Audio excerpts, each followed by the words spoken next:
सुखों की खान है, ऐसी सुखों की खान जिसके सामने हीरे जवाहरात लाल सब फीके पड़ जाते हैं। पर इस काल की नगरी में राम नाम की यह खान शरेआम दिखती नहीं। संत पता बता देते हैं,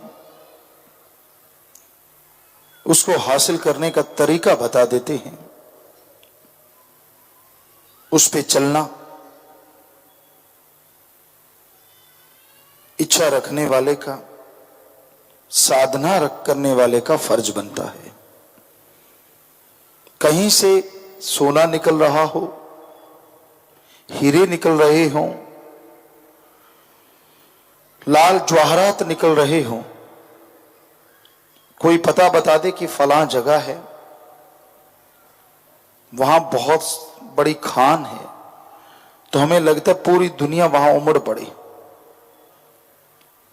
और उससे हासिल क्या होगा? मारा मारी। वो कहेगा मैं लूट लूं, वो कहेगा मैं लूट लूं, और नतीजा ये होगा इंसान का खात्मा। क्या फायदा हुआ? और मोल भी अगर लग गया तो लूट ठगी बेईमानी से इकट्ठे गए ये हीरे जवाहरात सुख देने वाले नहीं। आप जहाज पे सफर करते हैं, जहाज अपने हैं, लेकिन अगर शरीर को कैंसर है, शरीर में बीमारियों का घर है, चैन की नींद नहीं ले पाते, दिन को चैन से जी नहीं पाते, तो क्या फायदा हुआ उन जहाजों में सफर का? क्या फायदा हुआ उन रॉकेट या चांद पे प्लाट लेने का? क्या वो सुखी नहीं जो मेहनत की करके खा ले और धरती बिछोना हो जाए, ओढ़ना आकाश हो जाए, और नींद ऐसी आए कि सुबह पता ही न चले कब रात गुजर गई।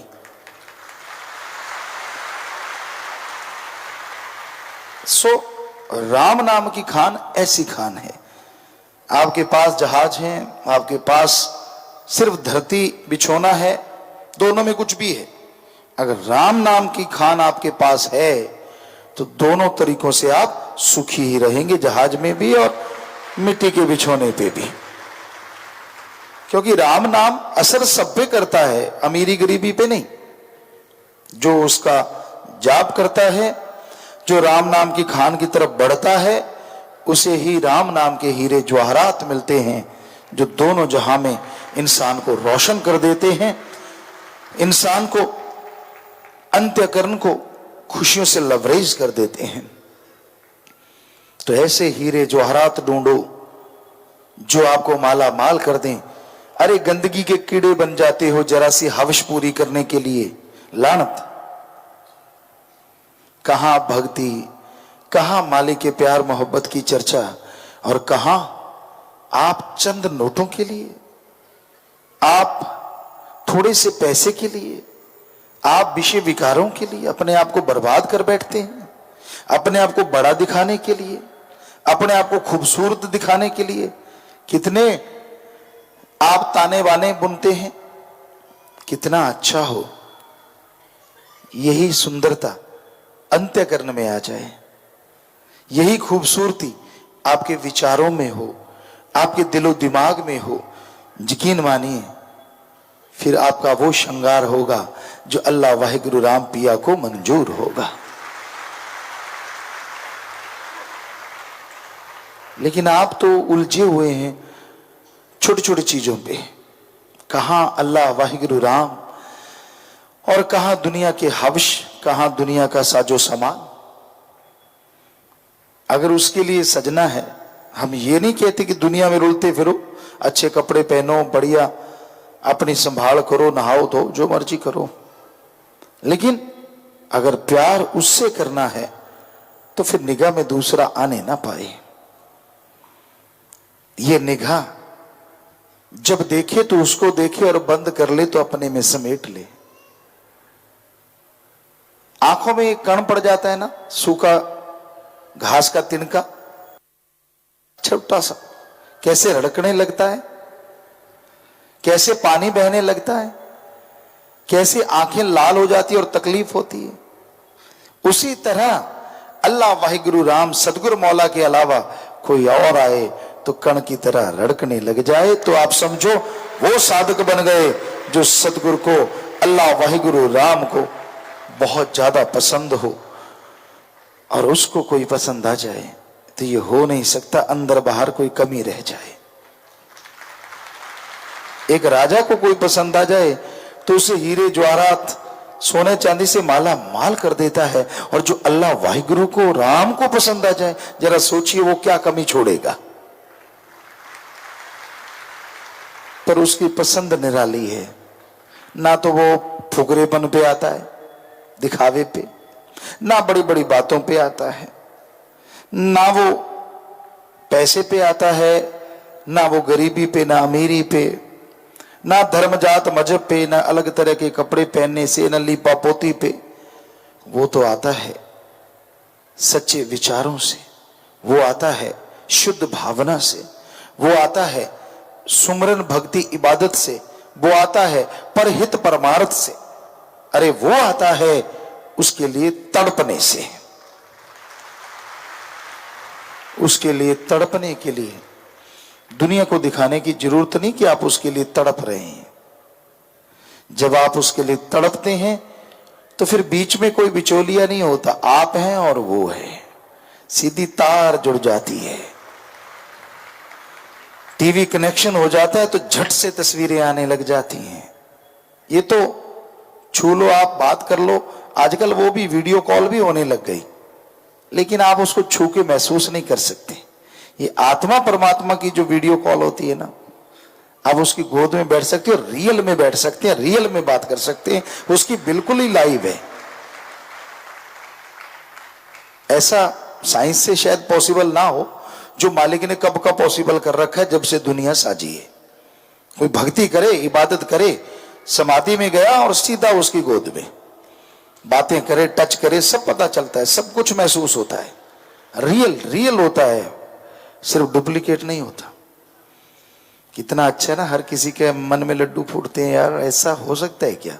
हो सकता है, पर इसके लिए बहुत सारी कुर्बानियां देनी, कुर्बानियां तो नहीं कहेंगे उन्हें, अपनी आदतें छोड़नी पड़ेंगी या बुराइयां छोड़नी पड़ेगी। आज वालों के लिए तो कुर्बानियां ही हैं, नशे छोड़ने हैं, अहंकार छोड़ना है, दुनियावी यारी दोस्ती जिसमें आप मस्त रहते हैं वो छोड़ना पड़ेगा। हम ये नहीं कहते कि यारी दोस्ती रखो ना रखो, पर एक हद, एक लिमिट, एक सीमा तक सबसे बेगर्ज प्यार रखो, निस्वार्थ प्यार रखो। लेकिन कई बार ऐसे भी प्यार है, हमने प्यारों को देखा है कि एक के पेट में दर्द है तो दूसरे को मरोड़ लग जाते हैं। क्यों? यारी दोस्ती इतनी ज्यादा होती है कि वो उसके बिना रह, एक को दूसरे को ना देखे तो उसकी नींद ही नहीं आती, बेचैनी हो जाती है। तो भगवान कहां से आएंगे और कहां से राम मिलेगा? आप तो मलमूत्र की देह में ही उलझे हुए हैं। हम ये कभी नहीं कहते कि आपस में बेहद प्यार ना करो, प्यार करो, बेगर्ज करो, निस्वार्थ करो, लेकिन अल्लाह वाहिगुरु राम का अव्वल मान के चलो। तो यकीन मानो अंत्यकरण में बाहर खुशियों से आप माला माल होते रहेंगे और मालिक रहमो करम से लवरेज करते रहेंगे। तो प्यारे साथ संगतियों, उस परम पिता परमात्मा को पाने के लिए, उसकी खुशियां हासिल करने के लिए किसी दिखावे की जरूरत नहीं है। बस जरूरत है तो भक्ति की, जरूरत है तो अपने विचारों को शुद्ध करनी। विचार अगर बुरे आते डरिए मत, सुमन कर लीजिए, थोड़ी देर भक्ति कर लीजिए तो वो विचार खत्म हो जाते हैं। इससे आसान तरीका क्या आपको दुनिया में सुना कभी पहले? आप रूहानियत में किसी ग्रंथ में दिखा दीजिए कि 5 मिनट की भक्ति से सारे दिन के 24 घंटे के बुरे विचारों का खात्मा। तो शाश्वत नाम शाह मस्तान जी दाता का दर, रहमो करम का दर है। बेपरवाह जी ने ख्याल दिया कि कलयुगी जीव है, आप कोई भी बुरे विचार आए, कैसे भी गिरे विचार आए, सिर्फ 5 मिनट सुमन कर लें कि मालिक मुझे इन विचारों से माफ कर देना। सिर्फ विचार आए हों, उस पर आप चले हैं तो गुनाह कर लिया, वैसे विचारों का भी गुनाह होता है, लेकिन 5 मिनट भी सुमरण कर लिया ये सोच के, तो वो जो विचार आए हैं, जो बुरे ख्याल आए हैं, उनसे आपको मुक्ति मिल जाएगी, आप बिल्कुल पाक हो जाएंगे। बताइए और क्या छूट चाहिए? कितना आसान तरीका। 5 मिनट भी भक्ति नहीं करना चाहते तो लानत आप पे। 5 मिनट, सिर्फ 5 मिनट। तो लगातार भक्ति इबादत करते रहने से दिलो दिमाग का कचरा साफ होता है और इंसान उस परम पिता परमात्मा के काबिल बन जाता है। आशिकी दिखाना और बात, निभाना और बात। दिखावा करना हर कोई जानता है, पर निभाना कोई कोई जानता है। और जिनको निभानी आती है, मालिक फिर उन्हें ही नूरी स्वरूप के दर्श दीदार दिखाता है। तो भाई दृढ़ यकीन के साथ, बिना किसी टेंशन के, बिना किसी सोच के, विदाउट एनी टेंशन, बिना चिंता भक्ति करो। ये मत सोचो यार भक्ति की तो मिला क्यों नहीं। क्या पता कौन सी भक्ति करते टाइम, कब भक्ति करते टाइम मिल जाए। अब चलते चलते भक्ति कर रहे हैं, पता नहीं कब आके वो इंसान के रूप में मिल ले आपको, और जब देखो तो कोई नहीं, और जब मिला तो मिला। ऐसा हुआ है बहुत लोगों के साथ, कितने लोगों का अनुभव है, लाखों लोग। तो ये हकीकत है, ये भरम भुलेखा नहीं होता। सो प्यारे साथ संगत जियो, जरूरी है अपने अंतःकरण को शुद्ध करना, जरूरी है अपने विचारों का शुद्धिकरण। सुमरन भक्ति इबादत को कभी ना छोड़ो। जितना आप गंदगी में गिरोगे उतना मालिक से दूर हो जाओगे, जितने वचन मानोगे उतने करीब हो जाओगे। ਧੰਨ ਧੰਨ ਸਤਿਗੁਰੂ ਤੇਰਾ ਹੀ ਆਸਰਾ। ਗੁਰੂ ਜੀ ਦੀ ਪਿਆਰੀ ਸੰਗਤ ਨੂੰ ਨਿਵੇਦਨ ਕੀਤਾ ਜਾਂਦਾ ਹੈ ਕਿ ਹਰ ਰੋਜ਼ ਸਤਸੰਗ ਸੁਣਨ ਦੇ ਲਈ ਸਾਡੇ ਚੈਨਲ ਡੇਰਾ ਸੱਚਾ ਸੌਦਾ ਨੂੰ ਸਬਸਕ੍ਰਾਈਬ ਕਰ ਲੈਣਾ ਜੀ।